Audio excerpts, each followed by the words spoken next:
सभाजी की एक बहुत बहुचर्चित पुस्तक है, पॉलिटिक्स ऑफ जुगाड़, द कोलिशन हैंडबुक। तो मुझे अच्छा। ये लगता है कि जो पॉलिटिक्स ऑफ जुगाड़ और कोलिशन हैंडबुक है, उसको अगर ठीक से देखा जाए तो नीतीश कुमार जी शायद आपके उसमें सबसे फिट इन होते हैं। बिल्कुल उन्होंने बिल्कुल। जब, क्योंकि मैं इसलिए बोल रहा हूं कि जब उन्होंने अपना इनिंग एज मिनिस्टर शुरू की, चाहे वो सेंटर में मंत्री रहे हों, फिर वो बिहार के चीफ मिनिस्टर बने, कभी भी उनको ये सुख नहीं था कि एब्सोल्यूट मेजोरिटी की सरकार के वो मंत्री। ही ऑलवेज वो एक वही जो जुगाड़, द कोलिशन हैंडबुक के हिसाब से उन्होंने कुछ उठाए। और 2005 से शायद आपकी किताब उस समय तक नहीं आई थी, लेकिन उसके कुछ सफ़े उन्होंने शायद पहले ही पढ़ लिए होंगे। उन्होंने बहुत बहुत ठीक से अपने कोलिशन को चलाया है, एब्सोल्यूट मेजॉरिटी ना होते हुए भी। लेकिन कभी आपने उनके कोलिशन में इस तरह की दिक्कतें नहीं देखी कि कोई भाग गया। वो अपने लोगों को एक सहेज के रखने की उनमें एक नेचुरल इंस्टिंक्ट शायद आ गई है। तो क्या इससे फर्क पड़ेगा? क्योंकि अब जब नीतीश जी को हम लोगों को लग रहा है कि लार्जर रोल के लिए, तो सभा जी पहले सबसे मैं ओपनिंग आप ही से कर लूं, ये क्या नीतीश जी को ये जो कोलिशन पॉलिटिक्स में उनका जो रोल है उसमें आप कैसे देख रही हैं? देखिए, नीतीश जी कोलिशन जुगाड़ में सबसे बेहतर खिलाड़ी निकले हैं हिंदुस्तान के इतिहास में।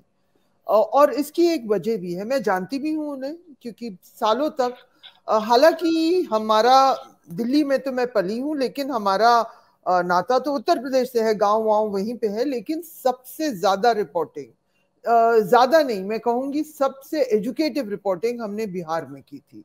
वहाँ फ्यूडलिज्म के बारे में सीखा। डॉन शहाबुद्दीन पर मैंने एक बड़ा सा फीचर किया था। जो क्रांतिकारी जो आंदोलन थे, ये सब चीजें हमने बिहार में, तो मैं बिहार को अपनी बिहार में जिस तरह की रिपोर्टिंग, जिस तरह की चीजें रिपोर्टर एक सीख सकता था, वो उत्तर प्रदेश में भी नहीं होता था। और लालू प्रसाद यादव खुद बहुत ही खास शख्सियत थे, और मुझे याद है कि उनको भी हमने कवर किया। और जब मैंने एक बार एक स्टोरी लिखी कि इस चुनाव में नीतीश कुमार जीतेंगे, तो लालू ने, मैंने लिखा है इसके बारे में, लालू ने जब हम गए उनके घर, तो वो पीछे बैठे हुए थे अपने चारपाई में, उन्होंने माँ बहन की गाली हम पे नहीं बकी।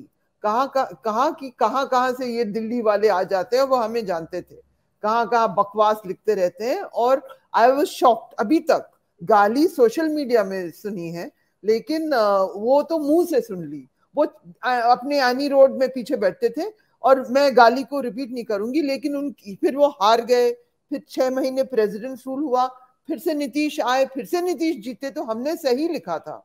और फिर वो यूपीए के एक हिस्सेदार बन गए, लालू प्रसाद यादव, और वो दिल्ली पहुंचे। तो पहली बार यूपीए बहुत सारे डिनर्स करते थे मीडिया के लिए। तो जब हम पहुंचे तो दूर से हम अवॉइड कर रहे थे, भाई यहाँ जिस शख्स को हम जानते थे, जिनके बहुत कैंपेन, जिनको एनालाइज किया, सोशल जस्टिस, वो माधेपुरा का भी चक्कर सब लगा चुके थे, उसने जो जिस तरह की गाली बकी, तो लेकिन लालू प्रसाद यादव ने दूर से देखा, वो भाग के आए, हाथ पकड़ा और कहा, ये महीनों बाद हमसे गलती हो गई, हमको माफ कर दीजिए। वो इस तरह की शख्सियत थे। तो वो वक्त जो जानते हैं उस दौर को, तो उन्होंने ये सब मैं आपको इसलिए मजेदार किस्से सुना रही हूँ। नीतीश कुमार की खासियत ये है कि वो एक कंसेंसस फिगर है। जो ज्यादातर जुगाड़ होता है वो एक्सट्रीम पोलराइज्ड और या एक जाति वाले लीडरान के साथ होता है। तो लोगों को कहते हैं वो यादव के लीडर हैं, वो मुस्लिम के लीडर हैं, ये दलित, मायावती के बारे में कहते हैं वो दलित की लीडरान है। नीतीश कुमार में शुरू से ही वो उनकी जाति, कुर्मी जाति छोटे नंबर में है, नालंदा वगैरह में ज्यादा है, शायद नंबर उनके ज्यादा है, लेकिन वो हमेशा से बहुत ही उनका चेहरा एक जाति से नहीं पूरी तरह जुड़ा है। और वो हमेशा अपर कास्ट को भी लाते थे, क्योंकि बिहार में असंभव था जो यूपी में हो चुका है। बिहार में अभी तक आप ये गौर करिए कि कांग्रेस के जमाने में सब अपर कास्ट लीडरान थे, लेकिन जब लालू के बाद अभी तक नहीं हुआ है जो उत्तर प्रदेश में हो चुका है। बिहार में नंबर भी अपर कास्ट के थोड़े कम है, बिहार की भूमि भी अलग है, वहां ज्यादा क्रांतिकारी सोच वहां पे हमने देखा है, आंदोलन देखे हैं, लेफ्ट पार्टी भी, एमएल भी है इस गठबंधन में, और वो सब लोग हैं। लेकिन और तो मैं मानती हूँ अलग है। मैं ये भी नहीं कह रही हूँ कि भाजपा का ग्राउंड वर्क नहीं होगा, जरूर संघ के लोग निकल रहे होंगे, दलित समाज के छोटे छोटे गुटों के बीच ये सब हो रहा होगा। जो हमने उत्तर प्रदेश में देखा वही होगा। बहुत पैसा, बहुत काडर, वो चलेगा, वो जारी। लेकिन जमीन शुरू से अलग थी, और ये मैं बार बार, वहां का लैंड पैटर्न भी अलग है उत्तर प्रदेश से। वो पूरा परमानेंट सेटलमेंट में आता है, जो बहुत ही खौफनाक था आम जनता के लिए। उत्तर प्रदेश में ईस्ट यूपी के बाद उस तरह की जमीनी हालात नहीं थी। और बिहार में हमने पहली बार, हम ये नहीं कि हमने फ्यूडलिज्म देखा नहीं, वो कि वो पुराने घरों में जहाँ हाथी होते थे भाई, ये सब हमने चंपारण जिला में देखा। जिस तरह का वो और ये तो चलिए, बिहार में मैंने कह दिया। जो आपका सवाल है नीतीश में, ये खासियत है कि जो एक्सट्रीम पोजीशंस हैं बिहार पॉलिटिक्स में, वो बीच में एक सेंट्रल, वो कंसिलिटरी फिगर हो सकते हैं। सब लोग, मैंने थोड़ी देर के लिए टीवी खोला, बकवास करते रहते हैं ज्यादातर, लेकिन कुछ लोग कह रहे हैं इसमें तेजस्वी का फायदा है, इसमें उसका फायदा है, बीजेपी भी खुद जीत सकती है, इस तरह की बातें हो रही। क्यों सबने नीतीश को सही, ये बिल्कुल करेक्ट है कि आरजेडी के पास ज्यादा सीटें हमेशा होंगी भी असेंबली में, और बीजेपी के पास अब ज्यादा सीटें। उन्होंने, बीजेपी ने किसी तरह ऑर्केस्ट्रेट किया ये सब, वो उस पर हम बाद में बात कर सकते हैं। लेकिन नीतीश कुमार का चेहरा अभी भी लालू प्रसाद के परिवार, उसका जरूरत है, क्योंकि वो जो जंगल राज जंगल राज जंगल राज, ये जो बात चलती रहती है, इस तरह की चीजें, नीतीश की कुछ हद तक जरूरत उन्हें भी है। हालांकि मैं एक और बात के, आज के दौर में जब कोई भी किसी भी प्रेशर के अंडर कुछ भी कर सकता है, मैं कह रही हूँ, पैसा, criminal cases, corruption cases, ED, ये सब, नीतीश भी बिल्कुल पूरी तरह सेफ है नहीं। कुछ भी हो सकता है, किसी भी साइड से हो सकता है। मैं इसके ज्यादा कुछ नहीं कहूंगी, आप समझ सकते हैं, कुछ भी हो सकता है। आप जानते हैं कि अगर हिंदुस्तान में एक शख्सियत है जिसको फंसा, पूरी तरह फंस गया, वो तो लालू प्रसाद यादव। मैं ये नहीं कह रही कि वो, उन्होंने करप्शन नहीं किया, बहुत लोगों ने किया है, लेकिन उनको पकड़ा गया। उसमें जाति का भी कुछ रोल है, और कि आप बताइए। और अर्जुन मुंडा भी पकड़ा गया था, क्या नाम था जो बिहार झारखंड में आदिवासी नेता, जिसको सालों, शिबू सोरेन, ओरेन के पूरा वो सूरज मंडल, शिबू सोरेन, ये पूरा, नहीं, जिनको बहुत लंबे टाइम तक जेल भेजा, नाम गलत, नाम मेरे दिमाग से गुजर रहा है, वो भी एक आदिवासी। क्योंकि नरसिम्हा राव के जमाने में जो कैश वाला जो केस था, उसमें फंस गए थे सूरज मंडल और जो भी था। लेकिन ये कहिए कि जिस मुल्क में रिसोर्सेज हमेशा अपर कास्ट के पास थे, वहां वो, उन लोग को कभी जेल नहीं भेजा जाता। ये भी असलियत है, ये आप गौर करिए, हमें बार बार ये कह दूंगी। और तो नीतीश कुमार में ये खासियत है कि वो कंसेंसस शख्स हैं, वो एक्सट्रीम फिगर नहीं माने जाते हैं। और ये भी है कि वो बहुत मेथोडिकली एडमिनिस्ट्रेटिव चीजों पे गौर करते हैं। हमने शुरुआत उनकी कवर की थी, एक प्रोफाइल लिखी थी, द मेथड मैन, जब वो मुख्यमंत्री बने थे उस दौर के बाद, जब लालू को उन्होंने हराया, वो भी भाजपा के अलायंस के साथ। लेकिन वो बैठ के हर उनका डिटेल नाम को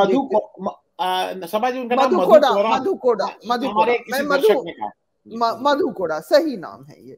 तो नीतीश जी गौर करके हर चीज को देखते थे, फाइलों को देखते थे, वो समझते, वही चीज जो लालू नहीं कर पाते थे। हालांकि लालू सबसे टैलेंटेड मास पॉलिटिशियन हमने अपनी जिंदगी में देखा, हाँ, वो नहीं करते थे ये सब। वो चारपाई में बैठ के, जैसे हमने कहा, हमने एक दिन गाली सुन ली, लेकिन बहुत अफसरान ने गाली सुनी है उनकी, बहुत लोगों ने। और मजेदार भी, वो मजे मजे की बातें भी करते थे, और अच्छी तरह भी मिलते थे लोगों से, लेकिन उनका एक अंदाज था। और मैथ पॉलिटिक्स में कोई कंपैरिजन नहीं है। आप लालू की रैली में जाइए, नीतीश की रैली में जाइए, नीतीश की रैली में आप बोर हो जाएंगे, लालू की रैली में हमेशा मजा आएगा, ये सच है। हाँ, अब लेकिन नीतीश कुमार की ये खासियत है कि वो कंसेंसस आदमी है। मैं दूर की, क्योंकि लोग प्रधानमंत्री कैंडिडेट ये सब बातें कर रहे हैं, वो ज्यादा किसी को इतना थ्रेटन नहीं करेंगे। और एक बात जो गलत नहीं है, कि वो हिंदी भाषा जो अगर हम लोग किसी कंसेंसस कैंडिडेट को सच में ढूंढ रहे हैं तो हिंदी भाषा का फायदा है उसमें। तो एक और शख्स है जिसका नाम आ सकता है, इमेज उसकी खुद की इमेज, वो है अरविंद केजरीवाल, लेकिन उसको कोई पार्टी सपोर्ट नहीं करेगी। हाँ, कोई भी पार्टी नहीं सपोर्ट करेगी। नीतीश कुमार के अपने रिश्ते हैं, अगर ऐसी कोई अपॉर्चुनिटी आ गई तो हो सकता है, मैं ये नहीं कह रही कि होगा, कि ये पॉसिबिलिटी में है कि उनके रिश्ते रह चुके हैं सब ऑपोजिशन फोर्सेस के साथ। वो सोशलिस्ट धारा के हैं, वो समाजवादी धारा की खोज से आए हैं, बहुत उन्होंने रिश्ते नाते बनाए, वो बहुत मॉडरेट किस्म से, वो सबको जानते हैं, वो बहुत रहीम शख्सियत हैं। और उन्होंने ये कैलकुलेटेड ये एक मूव किया है जो बीजेपी को, जिस दौर में बीजेपी लग रही थी कि बस अब सब हड़पा जाएगा, एक झटका तो लगाया है उन्होंने। जी, ये हाँ, कोई इस पे कोई शक नहीं है। सभा जी, मैं आपके पास फिर एक चीज के लिए समझना चाह रहा हूं। देखिए, एक चीज और हो रही है, ये जो मैं कोलिएशन पॉलिटिक्स इसलिए बात कर रहा हूं कि अगर कोलिएशन पॉलिटिक्स, बीजेपी इस समय एब्सोल्यूट मेजोरिटी में है, 303 सीट, एनडीए की टोटल 333 सीट रह गई हैं अब। और मैंने अभी देखा कि 2019 के इलेक्शन के बाद 8 इनके साथी लोग एनडीए के इनको छोड़ चुके हैं। 2019 में शिवसेना और तेलुगु देशम ने छोड़ा, 2020 में शिरोमणि अकाली दल, राष्ट्रीय लोकतांत्रिक पार्टी हनुमान बेनीवाल वाली, गोरखा जनमुक्ति मोर्चा ने छोड़ा, 2021 में डीएमडीके और गोवा फॉरवर्ड पार्टी ने छोड़ा, और 2022 में जेडीयू ने छोड़ा। जो आज एनडीए की पार्टी इनके साथ है, सो कॉल्ड, मतलब 303 से 300 जो 33 जो 20 सीट 30 सीटें और हैं, उसमें जो 8 पार्टी साथ हैं, उसमें मेघालय की 1 सीट, मिजोरम की 1 सीट, नागालैंड की 2 पार्टी, सिक्किम की 1 party, all Jharkhand student union की 1 पार्टी, एक एमपी वाली पार्टी, अपना दल सोनेलाल के 2, शिवसेना रिबेल के 12 और एलजेपी के 6। ये टोटल इनके पास वो रह गया। और रिपब्लिकन पार्टी, वो जो अपने अठावले साहब हैं उनकी, ये टोटल अब एनडीए रह गया है। तो मुझे एक जगह कहीं कहीं ये भी लग रहा है, सभाजी, आप जरा इसको मतलब आप अपने हिसाब अनुभव से बताइए कि शायद कोलिएशन की पॉलिटिक्स बीजेपी के जो प्रेजेंट लोग हैं, खास करके मोदी जी और अमित शाह साहब, इनको वो करना नहीं आता। इनको आता है कि या तो तोड़ लो, अपने साथ कर लो, क्योंकि जिस तरह जी से जी जी जी, मैं सीधी बात इस पर तो हमने बहुत काम किया है। देखिए, अटल बिहारी वाजपेयी ने जो सरकार चलाई, चाहे हम जो भी कहें, वो हिंदुस्तान का सबसे सक्सेसफुल कोalition सरकार उन्होंने चला दी। वहीं से निकले थे नीतीश कुमार। जब 2000 जब 96 की नहीं, 98 में जब ओथ सेरेमनी, 98 की जो ओथ सेरेमनी थी, बहुत ड्रामा हुआ था। हमने कवर किया था, एक रिपोर्टर, छोटी सी जगह में हुई थी। इस तरह की शानदार चीजें नहीं होती थी उस दौर में। राष्ट्रपति भवन में हुई थी, एक कोने में, हाँ, उसके फोरकोर्ट में ही हुई थी। और वहां भी कवर किया। 2014 की जो मोदी जी का जो हुआ, वहां भी हम गए थे, क्योंकि प्रेस पास मिला था, उस पर कवरेज करनी थी। और वो बिल्कुल ग्रैंड हो गई थी। और आपको याद होगा, मोदी जी ने पूरे साउथ एशिया के सार्क नेशंस के प्रधानमंत्रियों को बुलाया, नवाज शरीफ आए थे, 14 राष्ट्राध्यक्षों को हाँ, बुलाया, नवाज शरीफ पर सबकी नजरें थी। हाँ, और लेकिन देखिए, अटल बिहारी वाजपेयी ने बहुत अच्छा कोalition चलाया। और बीजेपी का जो पूरा उस दौर में इंटेलेक्चुअल जो दम था, जो सोच थी, बीजेपी कहाँ से निकली? बीजेपी जनसंघ में थी, फिर जनता पार्टी बनी, फिर वो टूटी डुअल मेंबरशिप को लेकर, फिर बीजेपी बनी। उसके उसके पहले अध्यक्ष थे अटल बिहारी वाजपेयी। जो उन्होंने पहला भाषण दिया, उन्होंने कहा कि हम पीछे नहीं जाना चाहते, हम आगे जाना चाहते। उन्होंने जेपी का जिक्र किया। और ये सब चीजें हुई। अडवाणी जी ने तब तक राम मंदिर वाला कार्ड छोड़ दिया था। वो मानते थे कि राम से अब आगे हम नहीं बढ़ सकते। तो वो दूसरा एक दौर था। अब ये हुआ कि 2002 में नरेंद्र मोदी गुजरात गए, फिर वो दंगे हुए, फिर गुजरात। बीजेपी की यूपी में प्रेजेंस थी नहीं उस दौर में, लेकिन किसी ना, उनकी 180 सीट, 182 ऐसे आती थी, और अलायंस की जरूरत थी। और उन्होंने फर्स्ट पहला कोलिशन जो पूरा टर्म उन्होंने कंप्लीट किया 99 to 2004, और उनको सच में लग रहा था कि इंडिया शाइन कर रही है, तो वो चुनाव में जल्दी निकल गए कह के कि इंडिया शाइनिंग, भारत उदय यात्रा, ये सब हुआ। और आप गौर करिए कि जो फर्क था यूपीए और एनडीए पे, वो 7 सीट का फर्क था। आज अगर 7 सीट का फर्क होता तो पूरी एजेंसी करके किसी तरह मैनेज कर लेती, कोई पार्टी इधर से इधर आ जाती। वो सब बैठ गए थे वो बीजेपी अलग थी, बैठ के हार मान के, जो बीजेपी का जो अंदर इंटरनल एक डेकेड तक विनाश हुआ होता गया। हाँ, चलिए, तो 7 सीटों से यूपीए आगे थी। मैं आपको 2004 की बता रही हूँ। बीजेपी पूरी शॉक में थी। उस जमाने में हमारी डेली कवरेज होती थी, क्योंकि मैं पॉलिटिकल एडिटर थी, रोज बीजेपी के लोगों से संपर्क करना, प्रमोद महाजन थे, ये सब शॉक्ड। उनको विश्वास नहीं, उन्होंने समझा कि हमने अच्छे इकोनॉमिक ग्रोथ, इंफ्रास्ट्रक्चर में हमने बहुत अच्छी चीजें की हैं, हमने कोलिशन फेडरल स्ट्रक्चर को इज्जत दी है और हमने ये चलाया है। और लेकिन ये क्या हो गया भाई, उनको समझ ही नहीं आया क्या हुआ। और कारगिल भी हो गया था, ये सब चीजें हो गई थी। तो उसमें थोड़ा सा नेशनलिज्म का भी एक वो आ गया था। और वो जो 2004 के कैंपेन में वो आइडियोलॉजिकली मॉडरेट कैंपेन था, ये सब था, तो उसमें बीजेपी हमेशा कैलिब्रेट कर रही थी। उसके बाद जो इंटरनल मीटिंग्स हुई पार्टी की, वहां नरेंद्र मोदी ने कहा आप सबने गलती की, आपने मुसलमानों की तरफ भी इशारा किया, ये सब उन्होंने इंटरनल मीटिंग में, ये सब रिकॉर्डेड चीजें हैं। वो तब तक गुजरात के मुख्यमंत्री थे। तो बीजेपी की बहुत ही इंटरेस्टिंग जर्नी रह चुकी है। 1980 में तो बनी है बीजेपी, जनसंघ से जनता पार्टी में जाके डिसॉल्व किया, फिर जनता पार्टी से निकले, फिर अटल बिहारी वाजपेयी के अंदर बीजेपी बनी, फर्स्ट प्रेसिडेंट।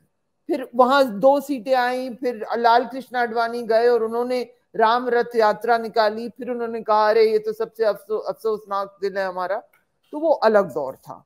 तो कोलिशन उन्होंने शायद वो असल में कोलिशन धर्मा, राजधर्मा, इस तरह की चीजों की बात करते थे। उन्होंने कोलिशन वहां से, ममता बनर्जी उनकी मंत्रिमंडल में थी, नीतीश कुमार उनके मंत्रिमंडल में थे, ये सब लोग वहीं से निकले हैं, नवीन पटनायक भी थे, ये सब हिस्सेदार। तो पूरा जो कोलिशन का वो था।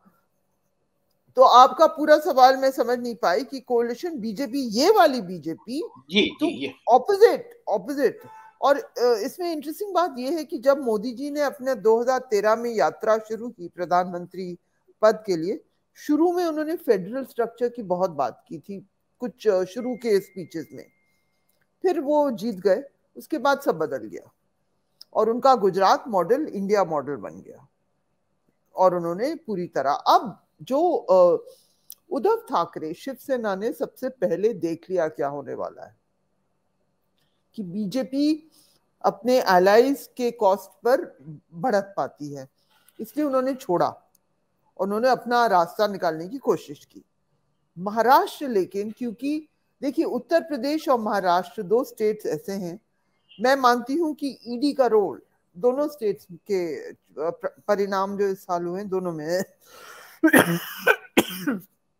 देखिए बीजेपी उत्तर प्रदेश जीती, 10% वोट ज्यादा अखिलेश से, हालांकि अखिलेश, मायावती तो बैठ गई थी ना, मायावती किससे डर रही थी, मायावती का वोट 10% गिरा, मायावती क्यों डरी हुई थी, कुछ एजेंसीज का कुछ तो जहन में तो था, दिमाग में था, कुछ हुआ नहीं है मायावती को, लेकिन वो बैठ गई। जैसे रविकांत जी ने कहा, मुझे पता है वो कितने शॉक में थे उस टाइम कि मायावती तो अब पॉलिटिक्स कर ही नहीं रही है। हाँ, हमारी बहुत दोनों की बातचीत होती थी उत्तर प्रदेश चुनाव के बीच में। अब महाराष्ट्र में तो है रोल क्लियरली, और महाराष्ट्र यूपी के बाद सबसे ज्यादा एमपीज महाराष्ट्र से आते हैं, लेकिन महाराष्ट्र इतनी अहमियत रखता है क्योंकि वो फाइनेंशियल सेंटर है हिंदुस्तान का, फाइनेंशियल कैपिटल है हिंदुस्तान का। तो महाराष्ट्र में तो लगे रहे। देवेंद्र फडणवीस ने कोशिश की, करी, एक बार नहीं सफल हुए, इस बार सफल हो गए। तो अब ये जो सुप्रीम कोर्ट का जो वर्डिक्ट आया है ईडी वाला पीएमएलए को लेकर, इसके बाद कुछ भी हो सकता है। आप ये भी गौर करिए, कोई कभी भी कुछ हो सकता है। तो ये कि लग रहा है कि नीतीश और लालू हमें सोशल जस्टिस की पॉलिटिक्स दिख रही है, ये सही है न्यूमेरिकली, लॉजिकली, लेकिन अब कुछ भी हो सकता है। जी जी हाँ जी। तो ये हमेशा एक फैक्टर रहेगा दिमाग में लोगों का।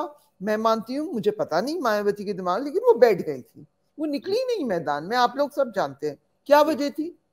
क्या वजह थी कि एक इतनी लेजेंडरी पॉलिटिकल पार्टी, एक लेजेंडरी फिगर मायावती, वो क्यों नहीं लड़ी ये चुनाव। एक सीट मिली उन्हें, शायद उसने भी डिफेक्ट कर दिया, मुझे, मैंने फॉलो भी नहीं किया।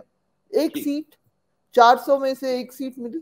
नहीं वो एक्चुअली सभा जी, ये लोग डिफेक्ट इसलिए नहीं करते हैं क्योंकि वो एक पार्टी के सीएलपी लीडर होते हैं, तो उनको सबसे आगे जगह मिल जाती है फ्रंट बेंच में। अच्छा, हो सकता है, तो इसलिए ये लोग डिफेक्ट, जैसे हाँ। और लेकिन वो भी दलित नहीं थे, वो दलित नहीं थे जो जीते ना, वो कहीं और, वो राजपूत है, ठाकुर थे, जो भी है। जैसे राजा भैया ने भी 2 पार्टी उनके जीते हैं, तो उनको फायदा क्या होता है ना कि अगर वो होंगे तो कहीं पीछे उनको जगह मिलेगी। अब वो लेजिस्लेटिव पार्टी के लीडर ऑफ को आगे वाली पहली रो में, तो इसलिए एक गेम प्लान ये भी होता है कि आगे बैठ।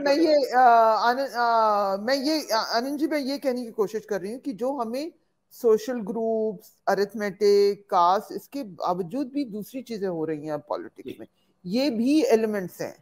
ये सवाल बार बार उठता है, मायावती क्यों बैठी भाई, क्यों नहीं। उनका वोट 22% से 12 हो गया ना, यही तो फिगर है। 10% से बीजेपी जीता, 10% वोट शेयर से।